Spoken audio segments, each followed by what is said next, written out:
السلام علیکم ورحمۃ اللہ وبرکاتہ۔ الحمدللہ رب العالمین والصلاة والسلام علی سیدنا و سید الانبیاء والمرسلین وعلی آلہ واصحابہ اجمعین، اما بعد۔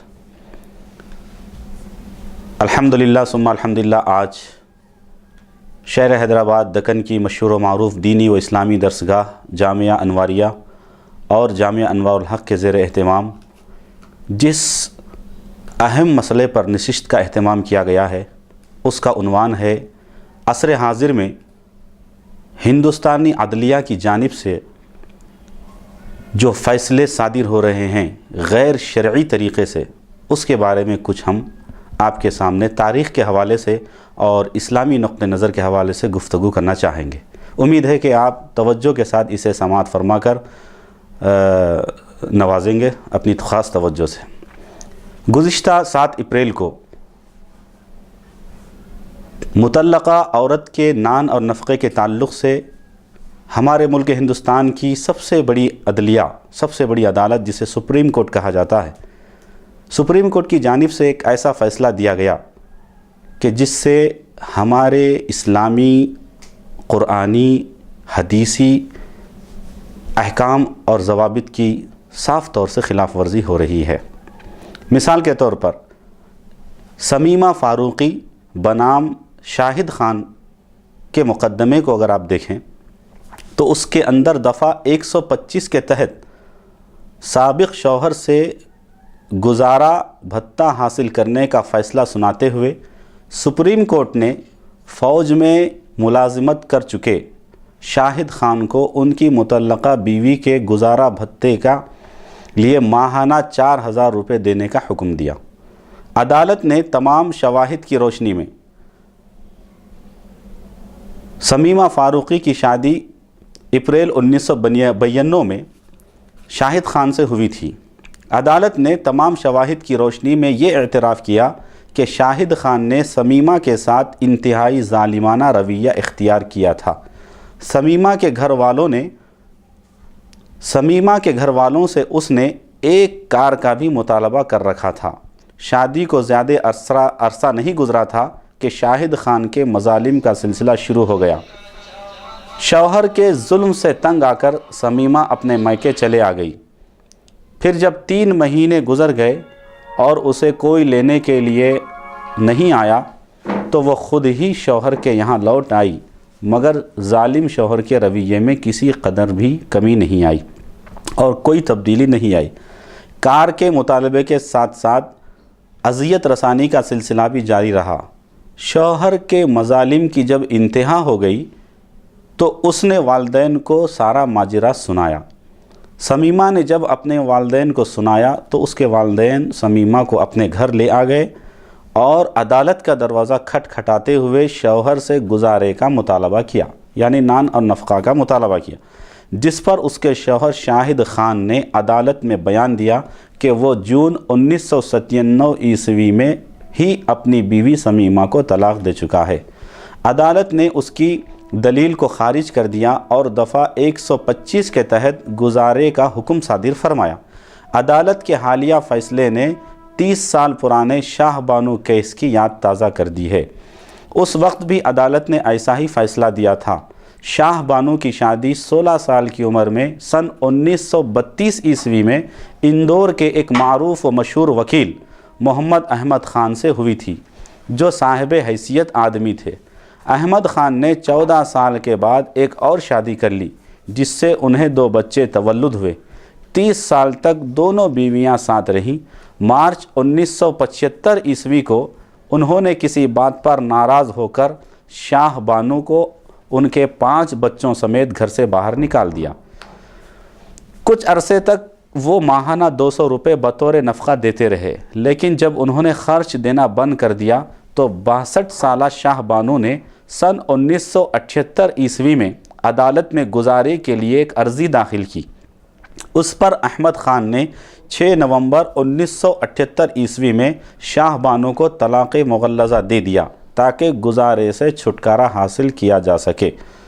احمد خان نے عدالت میں دلیل دیتے ہوئے کہا کہ وہ مہر کی رقم 3000 روپے ادا کر چکے ہیں، چونکہ وہ مسلمان ہیں اس لیے عدت کے بعد اپنی مطلقہ بیوی کے تعلق سے ان پر کوئی ذمہ داری عائد نہیں ہوگی۔ سپریم کورٹ کے 5 رکنی بینچ نے یہ فیصلہ کہتے ہوئے کہ اسلام مطلقہ بیوی کے ساتھ حسن سلوک کی تاکید کرتا ہے، احمد خان کے رویے کو اسلام کے خلاف قرار دیا۔ پھر احمد خان نے ہائی کورٹ میں اپیل دائر کی جسے خارج کر دیا گیا۔ پھر گزارے کی رقم کو بڑھا کر 179 ماہانہ کر دیا گیا۔ سپریم کورٹ کے اس فیصلے کے بعد مسلم پرسنل لاء بورڈ نے ملک بھر میں زبردست تحریک چلائی۔ چونکہ اس زمانے میں انتخابات درپیش تھے، اس لیے راجیو گاندھی حکومت نے مسلم پرسنل لاء بورڈ اور دیگر بڑے ارباب علم و دانش اہل اسلام سے مشاورت کر کے تحفظ حقوق مطلقہ قانون ایکٹ 1986 منظور کیا۔ شاہ بانو کیس کے دوران طلاق شدہ عورت کے نفقے کے تعلق سے مسلم پرسنل لاء بورڈ کے پرچم تلے جو کچھ بھی اور دیگر ارباب نے تحریک چلائی، اس میں بلا تفریق مسلک و مشرب ملک کے سارے مسلمانوں نے نہایت جوش و خروش کے ساتھ حصہ لیا۔ اگرچہ اس وقت تحفظ حقوق مطلقہ قانون ایکٹ منظور ہوا، لیکن اس معاملے میں اسی وقت سے عدالتوں میں فیصلے شریعت اسلامی اور مسلم پرسنل لاء کے مطابق صادر ہونے کے بجائے اسی قدیم نہج پر صادر ہوتے آ رہے ہیں۔ سمیمہ فاروقی کے معاملے میں دیا گیا حالیہ فیصلہ تو اس نوعیت کا پہلا فیصلہ نہیں ہے، اس سے پہلے بھی اسی طرح کے کئی فیصلے ہوئے۔ اسی طرح کا ایک فیصلہ گوہاٹی کی ایک خاتون سمینہ یاسمین کے حق میں دیا گیا۔ ایسا ہی ایک حیرت انگیز فیصلہ سن 2012 میں جموں و کشمیر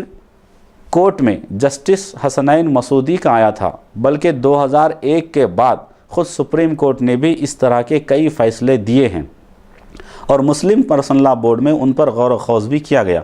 بورڈ کے قانونی سیل نے ان مقدمات کا جائزہ بھی لیا اور حکومت سے رجوع بھی کیا۔ اب گزشتہ 7 اپریل کو سپریم کورٹ نے اس قسم کا فیصلہ لکھنؤ کی رہنے والی سمیمہ فاروقی کی عرضی پر دیا ہے۔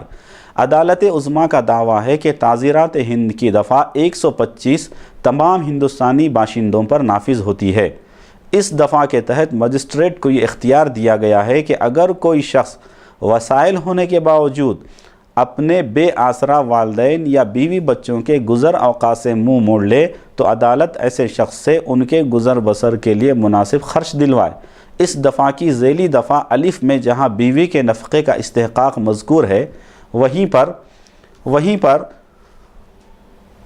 طلاق شدہ بیوی کو بھی اپنے سابق شوہر سے گزارا وصول کرنے کا حق اس وقت تک حاصل رہے گا جب تک کہ وہ دوسری شادی نہ کر لے۔ شرط یہ ہے کہ گزارا طلب کرنے والے کے پاس خود اپنے گزارے کا کوئی ذریعہ نہ ہو۔ اسی طرح بچوں کے ضمن میں 3 باتیں مذکور ہیں۔ ایک بات تو یہ ہے کہ وہ بچے نابالغ ہوں، دوسری بات یہ ہے کہ ان کے پاس اپنے گزارے کا کوئی سامان نہ ہو، اور وہ اس کی قانونی اولاد ہوں یا غیر قانونی۔ اس قسم کے فیصلے صادر کرتے ہوئے فاضل ججوں کے نگاہوں سے غالباً یہ پہلو اوجھل ہو گیا اور اوجھل ہی رہتا ہے کہ نکاح ایک معاہدہ ہے، اور اس اوجھل کا مطلب مفتی صاحب، اوجھل کا مطلب ان کے نگاہوں سے دور، ان کے علم سے دور، وہ اس بات سے ناواقف رہتے ہیں کہ نکاح ایک معاہدہ ہے اور اس معاہدے کے تحت جو رشتہ قائم ہوتا ہے وہ طلاق یا خلا کے ذریعے ختم ہو جاتا ہے۔ جہاں تک CRPC کا تعلق ہے، CRPC کی دفعہ 125 کا جہاں تک تعلق ہے، وہ خونی رشتوں اور سماجی ذمہ داریوں پر نافذ ہوتی ہے، جبکہ نکاح، خلا، طلاق یہ خالص مذہبی معاملات ہیں۔ جب طلاق کے سبب میاں اور بیوی کے درمیان رشتہ ہی ختم ہو گیا تو پھر ذمہ داری کا سوال نہیں اٹھتا۔ عدت کی مدت گزرنے کے بعد دونوں اپنے طور پر آزاد ہو جاتے ہیں، ان میں سے کسی کی بھی دوسرے سے متعلق ذمہ داری یا جواب دہی نہیں رہتی۔ سوچنے کی بات یہ ہے کہ طلاق اور عدت گزارنے کے بعد اگر سابق شوہر سے مطلقہ کا تعلق برقرار رہتا ہے تو پھر طلاق کی ضرورت ہی کیا رہ جائے گی؟ اس کے طلاق شدہ عورت، جس کو طلاق دے دی جائے اس عورت کو مطلقہ کہتے ہیں۔ اس کے علاوہ طلاق دینے والا شوہر خوشحال نہ ہو، وہ اپنا خرچ تک نہ اٹھا سکتا ہو، تو ایسی صورت میں عدالت اس کو دوسرے کا خرچ اٹھانے پر کیسے مجبور کر سکتی ہے؟ پھر یہ کہ سپریم کورٹ نے اپنے فیصلے میں نکاح ثانی کی شرط لگائی ہے، یعنی جب تک عورت نکاح ثانی نہ کر لے اس وقت تک مرد یعنی طلاق دینے والا شخص اپنی طلاق شدہ مطلقہ بیوی کو نان نفقہ دیتا رہے۔ یہ جو شرط لگائی ہے جس کا مطلب یہ ہے کہ مطلقہ اس وقت تک گزارا حاصل کرتی رہے گی جب تک کہ وہ دوسرا نکاح نہ کر لے۔ ایسے میں سوال یہ پیدا ہوگا کہ نکاح ثانی کے لیے مدت کی تحدید ہوگی یا نہیں ہوگی، یعنی کوئی مدت کی لمٹ، کوئی حد مقرر ہوگی کہ اتنے مدت تک دوسرا نکاح کر لے، نہیں تو نہیں، ایسا ہوگا یا نہیں ہوگا؟ اگر کوئی تحدید نہیں ہے تو پھر یہ مرد پر ظلم ہوگا، یعنی عورت کے لیے نکاح ثانی کے لیے کوئی مدت مقرر نہیں ہے، جب چاہے وہ کرے، جب چاہے نہ کرے۔ اگر ایسی کوئی تحدید نہیں عورت پر ہوگی تو ایسی صورت میں مرد کے اوپر ایک قسم کا یہ ظلم ہو جائے گا۔ اور کیا مطلقہ عورت کو نکاح ثانی کے لیے مجبور کیا جائے گا؟ ہو سکتا ہے کہ کچھ خواتین سابق شوہر سے ملنے والے نفقے کی خاطر نکاح ثانی ہی نہ کریں۔ شریعت اسلامی دراصل خدا کا بنایا ہوا قانون ہے جو اپنے اندر بے پناہ مصلحتوں کو لیا ہوتا ہے۔ نان نفقے کو ایام عدت تک محدود رکھنے میں بڑی حکمت یہ پوشیدہ ہے کہ وہ عورت اپنی گزر بسر اور پاکیزہ زندگی گزارنے کے لیے جہاں تک ممکن ہو جلد از جلد دوسرے آدمی سے نکاح کر لے۔ اگر گزارے کی ذمہ داری سابق شوہر پر ڈالی جاتی رہی تو یہ ایک طرف سابق شوہر کو زندگی بھر خرچ اٹھاتے رہنا پڑے گا جبکہ مطلقہ کا اس سے کوئی تعلق ہی نہیں۔ دوسری جانب معاشرے میں بے نکاحی مطلقہ خواتین میں حد درجہ اضافہ ہوتا رہے گا، یعنی بغیر کسی نکاح کے عورتیں اسی طرح بیٹھی رہیں گی، سابق شوہر سے نان نفقہ لیتی رہیں گی، اور اس طرح خواتین کی ایک محدود لامتناہی سلسلہ تعداد میں اضافہ ہوتا رہے گا، جس کی وجہ سے معاشرے میں طرح طرح کے مفاسد اور برائیاں جنم لینے کا قوی خدشہ ہے۔ طلاق شدہ خدشہ کئی مفاسد جنم لے سکتے ہیں، کئی قسم کی برائیاں معاشرے میں پیدا ہو سکتی ہیں اگر ایسا ہو۔ اس بارے میں میری رائے یہ ہے اور دیگر ہندوستان کے اکابرین کی بھی رائے یہی ہے کہ دو باتیں بیان کی جاتی ہیں۔ پہلی بات تو یہ ہے کہ طلاق شدہ عورت کو عدت کے بعد اگر سابق شوہر سے قانونی طور پر مستقل گزارا دلوانا، جس کو مینٹننس کے لفظ سے تعبیر کیا جاتا ہے، شرعاً اور عقلاً کسی طرح سے درست نہیں ہے، نہ شرعی نقطہ نظر سے درست ہے نہ عقلی نقطہ نظر۔ شرعاً اس لیے درست نہیں ہے کہ اس بارے میں باضابطہ قرآن کریم میں کوئی نص وارد نہیں ہوئی، احکام اسلام بھی واضح طور پر باضابطہ اس بارے میں صادر نہیں ہوئے، احادیث میں بھی اس طرح کے واقعات نہیں ملتے، اسی لیے یہ شرعاً درست نہیں ہے۔ مسلم معاشرے میں بھی اگر شرعاً عقلاً اس لیے بھی درست نہیں ہے یہ بات کہ مسلم معاشرے میں اگر ایسا قانون نافذ کر دیا جائے تو اس کے بعد مسلم معاشرے میں بھی سفاکی اور بیدردی کے واقعات رونما ہوں گے جو ملک کے ایک وسیع معاشرے میں پیش آ رہے ہیں، اور نئی بیاہی عورتیں مطلوبہ جہیز نہ لانے پر جلائی جا رہی ہیں اور ان سے کس طرح پیچھا چھڑایا جا رہا ہے۔ پھر مطلقہ کے نان و نفقہ سے پیچھا چھڑانے کے لیے بھی اس طرح کے واقعات پیش آئیں گے۔ نفقہ مطلقہ کی اس مستقل قانونی شکل یعنی گزارے کو چھوڑ کر شریعت کے بتائے ہوئے ان متبادل انتظامات کو زندہ اور قائم رکھنا ہوگا جن کی شریعت نے ترغیب دی ہے اور جو شریعت اسلامی کے برکات میں سے ہے۔ مثلا عورت کو اس کے والدین اور دوسرے مورثین کے ترکے سے شرعی حصہ دلانا جو بعض شکلوں میں واجب ہے اور بہت سے خاندانوں میں اور معاشروں میں یہ متروک ہے۔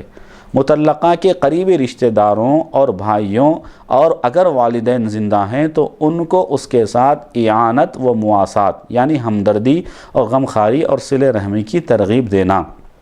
اس کی کفالت کا مناسب بندوبست کروانا، اگر نکاح ثانی کی عمر اور حالات ہیں تو اس کی ترغیب دینا، نیز اسلامی بیت المال کا جو قیام ہے جس سے نادار اور ضرورت مند افراد کی ضروریات زندگی اور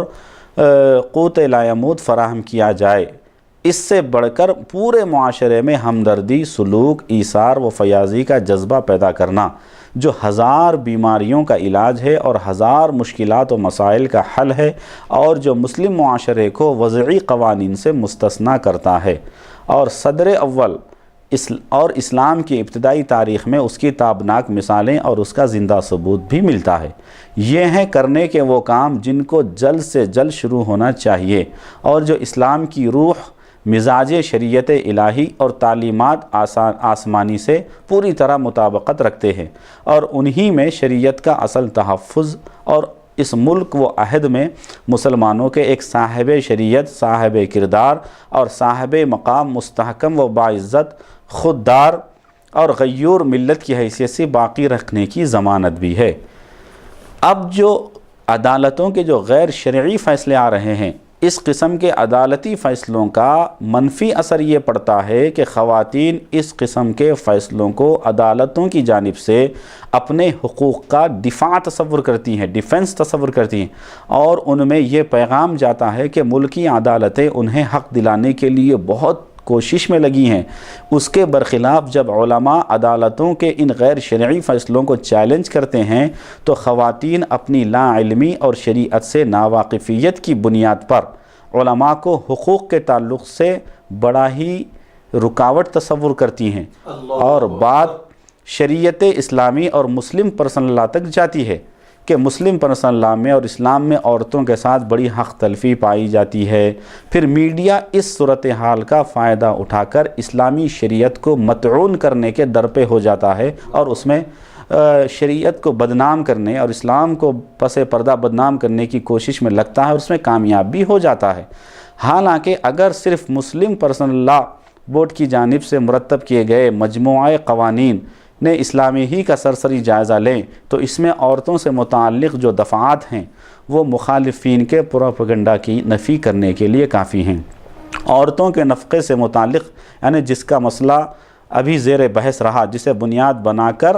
اسلام میں عورتوں کی مظلومیت کا ڈھنڈورا پیٹا جاتا ہے، چند دفعات آپ ملاحظہ فرمائیے۔ نمبر 1، دفعہ 163، دفعہ 163 میں یہ کہا گیا ہے کہ بیوی مسلمان ہو یا کتابیہ، امیر ہو یا غریب، تندرست ہو یا بیمار، اس کا نفقہ شوہر پر واجب ہے۔ نکاح کے بعد عورت میکے ہی میں رہے لیکن اسے اپنے شوہر کے پاس جانے سے انکار نہ ہو تو دفعہ 166 میں اس کا نفقہ بھی شوہر کے ذمہ واجب قرار پاتا ہے۔ 172 اور 173 دفعہ میں یہ بتایا گیا کہ شوہر کی اجازت سے میکے میں رہنے والی عورت نیز وہاں رہتے ہوئے اس کے علاج اور ولادت کے موقع پر آنے والے اخراجات شوہر کے ذمہ واجب قرار دیے گئے ہیں۔ دفعہ 182 میں بتایا گیا کہ عورت کو اس کا حقدار قرار دیا گیا ہے کہ شوہر کے چھوڑے ہوئے مال سے وہ اپنا نان نفقہ حاصل کر لے، اور اگر کوئی مال نہ ہو تو دفعہ 183 کے تحت قرض لے سکتی ہے۔ دفعہ 184 میں کہا گیا کہ اگر بیوی نفقہ معاف کر دے تب بھی اس کا اعتبار نہیں ہوگا اور اس کو دوبارہ نفقے کا مطالبے کا حق حاصل رہے گا۔ دفعہ 188 میں عورت کی پوشاک یعنی لباس کے معاملے میں موسم اور عرف کی رعایت کا بھی حکم دیا گیا ہے۔ دفعہ 189 میں کہا گیا ہے کہ شوہر پر بیوی کی رہائش کے لیے مناسب حال رہن سہن کی بنیادی ضرورتوں پر مشتمل علیحدہ جگہ دینا ضروری ہے، یعنی اس کو علیحدہ مکان دینا ضروری۔ ان سارے حقائق کے باوجود مسلم پرسنل لاء کے خلاف عورتوں کی حق تلفی کا پروپیگنڈا کرنا یہ ہر دھرمی نہیں تو اور کیا ہے۔ اس سلسلے میں ہم مسلمانوں کی کوتاہیوں کو بھی نظر انداز نہیں کر سکتے۔ مسلمانوں کو چاہیے کہ وہ اسلام میں جو عورتوں کے حقوق ہیں، عورتوں کے حقوق کو غیروں کے سامنے وضاحت کے ساتھ پیش کریں۔ نفقہ مطلقہ ہی کا مسئلہ لیں، غیر مسلموں کو بتانے کی ضرورت ہے کہ شریعت نے مطلقہ عورت کے نفقے کو عدت تک محدود رکھنے کی کیسی عظیم اور کیسی بڑی مصلحتیں ہیں، اور دوسرے نکاح تک یا نکاح نہ کرنے کی صورت میں موت تک سابق شوہر پر نفقے کی ذمہ داری اگر عائد کی جائے تو اس سے کیا مفاسد اور کیا برائیاں جنم لیتی ہیں، جس کی اس کے اوپر ذمہ داری ہاں اگر عائد کر دی جائے یہ ذمہ داری کہ جب تک وہ عورت دوسرا نکاح نہ کرے یا جب تک وہ مر نہ جائے اس وقت تک وہ نفقہ دیتا رہے، اگر یہ ذمہ داری عائد کر دی جاتی ہے مرد کے اوپر، سابق شوہر کے اوپر، تو اس سے کیا کیا برائیاں جنم لیتی ہیں، ان برائیوں کا خلاصہ غیر مسلموں تک اچھے انداز میں ہم مسلمانوں کو پہنچانے کی ضرورت ہے۔ اس کے علاوہ عدالتوں سے جو شریعت کے خلاف فیصلے صادر ہو رہے ہیں اس کے ذمہ دار میری نظر میں اور دیگر علماء کی نظر میں خود مسلمان ہیں۔ کیوں؟ اس لیے کہ خود مسلمانوں کو شریعت پر اعتماد نہیں۔ مسلم پرسنل لاء بورڈ کی جانب سے سارے ملک میں جو دارالقضاء کا نظام بنا اور دیگر بڑے بڑے جامعات اور بڑے بڑے اسلامی درسگاہوں کی جانب سے جو دارالافتاء دارالقضاء قائم ہے، وہ لوگوں کی جانب سے بار بار مسلمانوں کو یہ تاکید اور ترغیب دی جاتی ہے کہ آپ عدالتوں کی چکروں کو نہ کاٹیے، جو بھی اپنے عائلی مسائل ہیں، جو بھی اپنے معاشرتی مسائل ہیں، ازدواجی مسائل ہیں، اپنے مسائل کو دارالقضاء سے یا دارالافتاء سے یا اسلامی عدالتوں سے رجوع کر کے حل کروائیں۔ بار بار علماء کی جانب سے، اکابرین کی جانب سے یہ ترغیب دی جاتی ہے مسلمانوں کو۔ اس کے باوجود بھی مسلمان اسلامی دارالقضاء پر اور اسلامی دارالافتاء پر اور اسلامی عدالتوں پر، علماء پر اعتماد نہ کرتے ہوئے یہ سرکاری عدالتوں کے چکر کاٹتے ہیں، سرکاری عدالتوں سے اپنے مسائل کو رجوع کرتے ہیں، اور سرکاری عدالتوں میں جتنے جج ہیں اس میں 99% غیر مسلم جج ہیں۔ بھلا یہ لوگ اسلام کی صحیح روحانی بنیادی تعلیمات سے کما حقہ کیا واقف ہو سکتے ہیں؟ ہو ہی نہیں سکتے۔ اسلام کی روحانی تعلیمات سے علماء، مشائخ، مفتیان کے سوا اور کون واقف ہو سکتے ہیں؟ لہٰذا ان غیر مسلم فاضل ججوں کی اسلامی بنیادی تعلیمات سے ناواقفیت کی بنیاد پر وہ لوگ جان بوجھ کر یہ فیصلے ایسے دے دیتے ہیں جو سراسر شریعت اسلامی کے مغایر ہوتے ہیں، جس سے مسلمانوں کا خسارہ ہو رہا ہے بجائے اس کے۔ اور دوسری بات یہ ہے کہ عدالتوں میں ہندوستان کے جتنے مسلم وکلاء ہیں ان سب پر یہ ذمہ داری عائد ہوتی ہے کہ وہ اپنے فاضل ججوں کو اسلامی بنیادی تعلیمات کے تعلق سے واقف کروائیں، اور واقف کروا کر ان کو یہ بتائیں کہ دیکھو اسلام اس مسئلے میں یہ کہتا ہے، اسلامی تعلیمات یہ ہیں، اس روشنی میں آپ کوئی فیصلے صادر کریں۔ تو یہ ہمارے مسلم وکلاء بھی کما حقہ اس سلسلے میں کامیاب نہیں ہے، ججوں کو کنونس کرنے میں، ججوں کو افہام و تفہیم نہیں کر پا رہے ہیں۔ بہت سے فاضل جج ایسے ہیں جو جانتے ہیں، اس کے باوجود بھی چونکہ مقدمہ دائر کرنے والے ہمارے مسلمان یا ہماری عورتیں شریعت سے ناواقف ہوتی ہیں، اس لیے وہ غیر شرعی فیصلے ہی آج کل کی عدالتیں صادر کر رہی ہیں۔ تو ایسے میں ضرورت اس بات کی ہے کہ ہندوستان کے ہر مسلمان کی یہ لازمی ذمہ داری ہے، ہر عالم کی اور ہر پڑھے لکھے انسان کی، ہر سنجیدہ دانشور کی، کہ وہ ہندوستان کے ملک کے ہر صوبے میں، ہر ریاست میں، ہر شہر میں، ہر ضلع میں، ہر گاؤں میں، ہر قریے میں، ہر گلی میں، ہر بستی میں مسلم اور اسلام کے بنیادی احکام کیا ہیں اس بارے میں شعور بیدار کریں، اپنا پرسنل لا جو بنا ہوا ہے اس تعلق سے واقف کروائیں، شعور بیدار کریں کہ ڈائریکٹ اپنے کسی بھی ازدواجی عائلی مسئلے کو عدالت سے نہ رجوع کر کے پہلے قرآن اور احادیث کی روشنی میں اہل علم سے ان مسائل کو حل کروائیں۔ اس بات کے شعور کو بیدار کرنے کی ضرورت ہے۔ تو جب تک ہمارا مسلمان، ہندوستانی مسلمان جب تک اس معاملے میں بیدار ہوگا نہیں، اس وقت تک ہمارے ملک کی تمام عدالتیں اسی طرح کے غیر شرعی فیصلے دیتی رہیں گی۔ تو مسلمان کو اپنے طور پر بیدار ہونے کی ضرورت ہے۔ اور تاحال جو حیرت کی بات ہے کہ شاہ بانو کیس میں مسلم مطلقہ ایکٹ کے حقوق کے جو منظوری ملی ہے، اس کے باوجود بھی اب تک دفعہ 125 کے تحت ہی عدالتوں میں فیصلے ہو رہے ہیں، اور مسلم مطلقہ کے لیے گزارا بھتہ دینے کے فیصلے سنائے جاتے رہے۔ گزشتہ 30 سال سے مسلم پرسنل لاء بورڈ یا کسی اور تنظیم نے اس دفعہ کے خلاف آخر کیوں آواز نہیں اٹھائی؟ ضرورت اس بات کی ہے۔ ایک نفقہ ہے مطلقہ کا،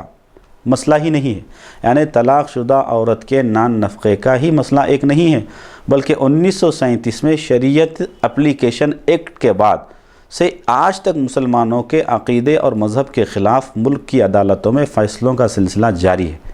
صرف ازدواجی مسائل ہی کے بارے میں نہیں ہے، بلکہ عقائد اور مسلک کے خلاف بھی فتوے مسلمانوں کے خلاف جاری ہو رہے ہیں عدالتوں سے۔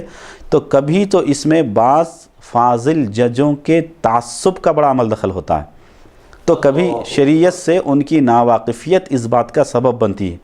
ایسے میں مسلم وکلاء کی بھی ذمہ داری ہے کہ وہ غیر مسلم ساتھی ججوں کو اسلامی شریعت سے واقف کرائیں اور مسلمانوں کو شریعت کے مطابق حق دلانے میں ان کا تعاون کریں۔ کیوں؟ اس لیے کہ مسلمان سب کچھ تو برداشت کر سکتا ہے، مگر شریعت اسلامیہ میں مداخلت ہرگز برداشت نہیں کر سکتا۔ عدالتوں میں ہونے والے شریعت کے خلاف فیصلوں کے معاملے میں ہر مسلمان کو اپنا کردار ادا کرنا ہوگا، اپنی مذہبی اور ملی بیداری کا ثبوت دینا ہوگا، ورنہ اگر مسلمان بیدار نہیں ہوا تو اس طرح عدالتوں سے یہ فیصلے جو جاری ہو رہے ہیں یہ سلسلہ تھمنے والا نہیں ہے۔